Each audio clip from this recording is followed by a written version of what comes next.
We're so proud to have Professor Suborno Hijakbari in our school. It's a great moment for all of us. I would like to welcome Professor Suborno once again. Am I audible to everybody? Yeah, thank you. So first of all, before I begin my remarks, thank you so much to Avik for introducing me so well. All right, so once again, before I begin today's interaction session, actually I have to go very soon. I'm sorry, spent a little too much time on the projects, but I wanted to give you a short speech about, why people do mathematics. So actually, recently, in February, I believe, I was invited to a very prominent university in the U.S. named Brown University by a professor. So not to like lecture or anything, but just for a personal talk. And we talked a lot about, for example, Taylor series and Euler's formula, e to the ix equals cosine x plus I sine x.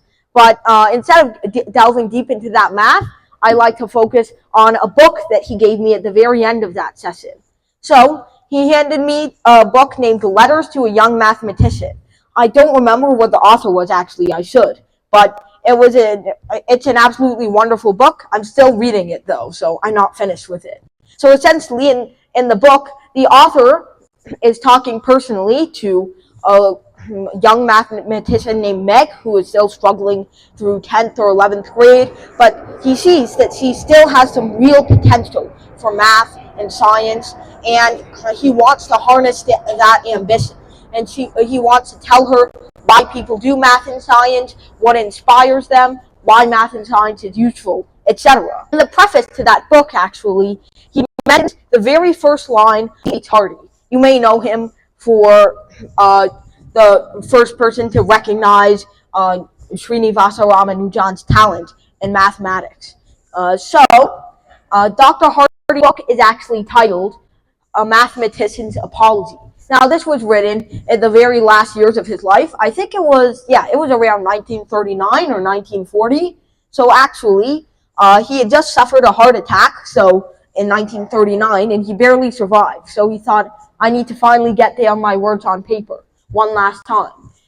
He felt that his mathematical creativity was fading away as he got older, that his ability to play it like a sport and like a game was fading away, and now his thinking of it as a robotic subject with only equations and symbols just arranged in some random order was increasing.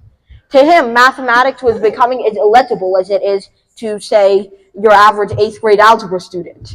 So in fact, I didn't see many people harnessing the actual math inside their presentation for science, technology, engineering, and mathematics. Now, I heard absolutely profound explanations for every single project about how it harnesses science, technology, and mathematics, science, technology, and engineering, especially engineering and technology. But for math, all I heard was we used a ruler to take measurements. That's not really good enough. We have to actually think about math as something more than just measuring, adding, subtracting. We have to think about math as like any other subject. Or even more than that, as Hardy said in A Mathematician's Apology, mathematics is like a children's game more than any other art or science. And the way we are looking at it is completely wrong. Now, I don't have my notepad here. If I did, I would absolutely read to you a wonderful poem written by, I think, Dr. Hardy himself. I don't know. He didn't provide a reference to who actually wrote it. But it's a very short poem about comparing the sand washed away on a tide to the works of math and physics that many people leave behind. As Hardy mentions, languages are forgotten, they're lost to time. Like none of us right now, not even linguistic scholars can speak Babylonian or Phoenician, and most of us can't really speak ancient Greek even, except people who are actually Greek, because the language hasn't really changed in 3,000 years, but that's a very rare case. So, besides the point. As Dr. Hardy mentions, when Greek is completely forgotten, when those languages pass away to time, even as languages die, people and their ideas do not. So Archimedes will not be forgotten, even as Greek dies out. Or say, all of these Greek mathematicians, Hippocrates, wait, Pythagoras, etc., will not ever be forgotten, even if Greek or Latin dies out someday. Because mathematical ideas survive the test of time more than any other subject. They are the rocks on a beach. They erode away after some time, but they do not course as ideas, just like the ideas of history and linguistics, etc.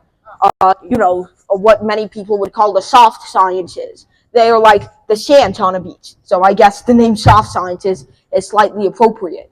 So I haven't read the full book by Dr. Hardy, but he essentially reasons there aren't many practical applications for math and science. Now, this was written right before World War II, or in the midst of World War II, so sure it came to a big shock to him when the two atomic bombs were dropped on Japan, but still, it was he absolutely thought of the applied sciences.